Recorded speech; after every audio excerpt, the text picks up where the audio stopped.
ಇವತ್ತು ನಾನು 2 ಥರ ಸಾರು ಮಾಡೋದು ತೋರಿಸ್ತಾ ಇದ್ದೀನಿ. ಫಸ್ಟಿಗೆ ಬಂದ್ಬಿಟ್ಟು ಹೀರೆಕಾಯಿ ಉಳ್ಸೊಪ್ಪು ಮಾಡೋದು ತೋರಿಸ್ತಾ ಇದ್ದೀನಿ. ಸೊ ಅದಕ್ಕೆ ಬೇಕಾಗಿರೋ ಇಂಗ್ರೀಡಿಯೆಂಟ್ಸ್ ಏನು ಅಂತ ಅಂದರೆ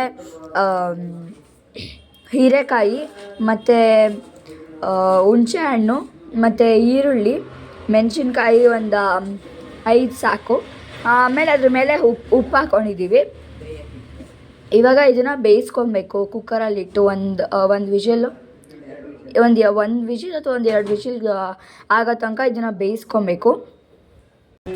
ಎಲ್ಲ ಬೇಯಿಸೋಕ್ಕೆ ಇಟ್ಟಿದ್ದೆ. ಇದನ್ನು ಇವಾಗ ಈರುಳ್ಳಿ ಬೇಯಿಸಿರೋ ಈರುಳ್ಳಿ ಒಂದು ಬಿಟ್ಟು ಇನ್ನೆಲ್ಲನೂ ನಾನು ಮಿಕ್ಸಿಗೆ ಹಾಕ್ಕೊತಾ ಇದ್ದೀನಿ. ಆಮೇಲೆ ಎಲ್ಲ ಮಿಕ್ಸಿಗೆ ಹಾಕ್ಕೊಂಡ್ಮೇಲೆ ಹಸಿ ಈರುಳ್ಳಿನ ಸಣ್ಣದಾಗಿ ಕಟ್ ಮಾಡಿ ಇಟ್ಕೊಂಡಿರಬೇಕು. ಅದನ್ನು ಸಾರಿಗೆ ಹಾಕಿ ಹಾಗೆ ಮಿಕ್ಸ್ ಮಾಡಬೇಕು. ಈ ಸಾರನ್ನ ಮತ್ತೆ ಕುದಿಸೋ ಅಷ್ಟೇನಿಲ್ಲ, ಬರೀ ಇದಕ್ಕೆ ಸಾರಿಗೆ ಒಗ್ಗರಣೆ ಹಾಕೋದಷ್ಟೇ. ಈಗ ಇದನ್ನೆಲ್ಲ ಮಿಕ್ಸಿಗೆ ಹಾಕ್ಕೊತಾ ಇದ್ದೀನಿ.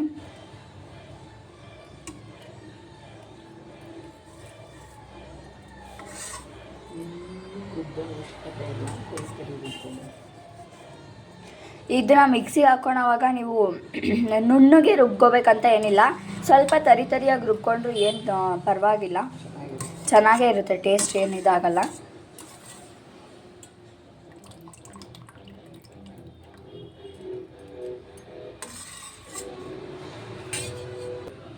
ಈಗ ಎಲ್ಲ ಹಾಕ್ಕೊಂಡಿದ್ದೀನಿ. ಇದಕ್ಕೆ ನೀವು ಹಸಿ ಬೆಳ್ಳುಳ್ಳಿ ಬೇಕಾದ್ರೂ ಹಾಕ್ಕೋಬೋದು ಇಷ್ಟಪಡೋರು, ಇಲ್ಲ ಅಂತಂದರೆ ಏನು ಪರವಾಗಿಲ್ಲ. ನಾನಿಲ್ಲಿ 2 ದಿನಕ್ಕೆ ಹಾಕ್ಕೊಂಡಿದ್ದೀನಿ ಅಷ್ಟೇ.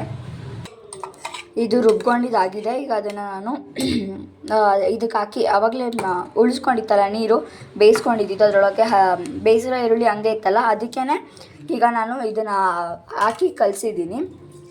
ಇದು ನಾವು ಬೇಯಿಸೋವಾಗೆ ಉಪ್ಪು ಹಾಕ್ಕೊಂಡಿರ್ತೀವಿ. ಬೇಯಿಸೋವಾಗೆ ಉಪ್ಪು ಹಾಕ್ಕೊಂಡಿರೋದ್ರಿಂದ ಇದಕ್ಕೆ ನೋಡಿಕೊಂಡು ಹಾಕ್ಕೊಳ್ಳಿ. ಹುಳಿ ಜಾಸ್ತಿ ಇರೋದ್ರಿಂದ ಉಪ್ಪು ಹಾಕ್ಕೊಬೇಕಾಗುತ್ತೆ. ಸೊ ನೀವು ಎಲ್ಲ ಅದನ್ನ ಒಂದ್ಸಲ ಟೇಸ್ಟ್ ನೋಡಿಕೊಂಡು ಆಮೇಲೆ ಹಾಕ್ಕೋಬೇಕು. ಆಮೇಲೆ ಈಗ ಆವಾಗಲೇ ಕಟ್ ಮಾಡ್ಕೊಂಡಿದ್ದಂಥ ಹಸಿ ಈರುಳ್ಳಿ ಸಣ್ಣಗೆ ಹೆಚ್ಕೋಬೇಕು ಇದನ್ನು. ಆಮೇಲೆ ಅದ್ರ ಮೇಲ್ಗಡೆ ಒಂದು ಸ್ವಲ್ಪ ಕೊತ್ತಂಬರಿ ಸೊಪ್ಪು ಹಾಕಿದ್ರೆ ಹೀರೆಕಾಯಿ ಉಳ್ಸೊಪ್ಪು ರೆಡಿ. ಅನ್ನದ ಜೊತೆ ಕಲಿಸ್ಕೊಂಡು ತಿನ್ನೋದು ಒಂದೇ ಬಾಕಿ. ನೋಡಿ, ಈಗ ಡೆಲಿಷಿಯಸ್ ಆದಂಥ ಹೀರೆಕಾಯಿ ಉಳ್ಸೊಪ್ಪು ರೆಡಿಯಾಗಿದೆ. ನೀವು ಇದನ್ನು ಟ್ರೈ ಮಾಡಲೇಬೇಕು.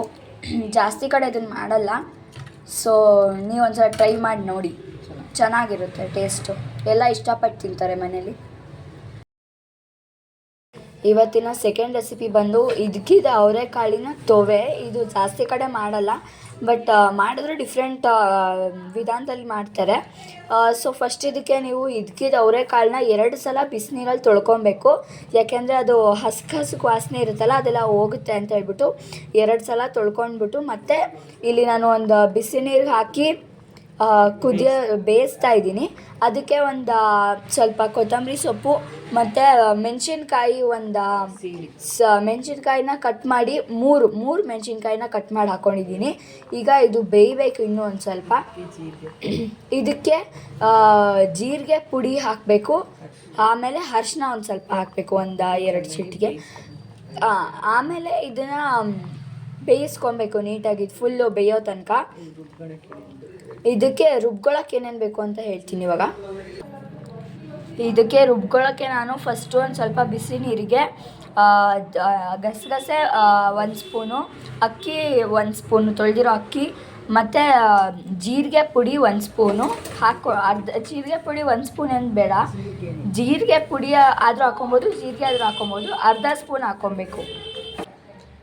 ಮತ್ತು ಈಗ ಮಿಕ್ಸಿ ಜಾರಲ್ಲಿ ನಾನು ಒಂದು ಸ್ವಲ್ಪ ಕಾಯಿ ತುರಿ, ಕೊತ್ತಂಬರಿ ಸೊಪ್ಪು ಒಂದು ಸ್ವಲ್ಪ, ಮತ್ತು ಮೆಣಸಿನ್ಕಾಯಿ ಒಂದು 3 ತೊಗೊಂಡಿದ್ದೀನಿ. ಯಾಕಂದರೆ ಬೇಯಿಸ್ಕೊಳ್ಳೋಕ್ಕೂ ನಾನು ಸ್ವಲ್ಪ ಹಾಕ್ಕೊಂಡಿದ್ದೆ, 3 ಹಾಕ್ಕೊಂಡಿದ್ದೆ. ಇಲ್ಲೂ 3 ಹಾಕ್ಕೊಂಡಿದ್ದೀನಿ ಮೆಣಸಿನ್ಕಾಯಿ.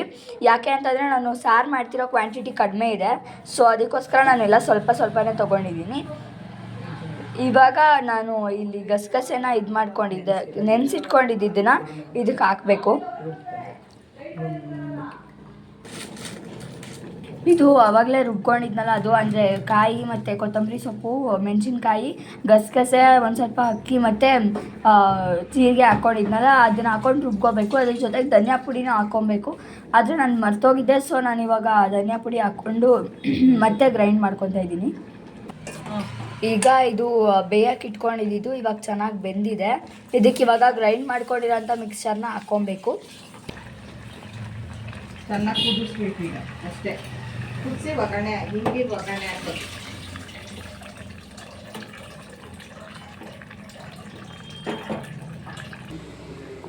ಈಗ ಇದು ಕುದೀತಾ ಇದೆ. ಇದು ಕುದ್ಮೇಲೆ ಆಫ್ ಮಾಡಿದ್ರೆ ಸಾರು ರೆಡಿ ಆಗುತ್ತೆ. ಅನ್ನದ ಜೊತೆ ಕಲಿಸ್ಕೊಂಡು ನೀವು ತಿನ್ಬೋದು. ತುಂಬ ರುಚಿಯಾಗಿರುತ್ತೆ. ಟ್ರೈ ಮಾಡಲೇಬೇಕು ನೀವು ಈ ಸಾರನ್ನ ಒಂದ್ಸಲ.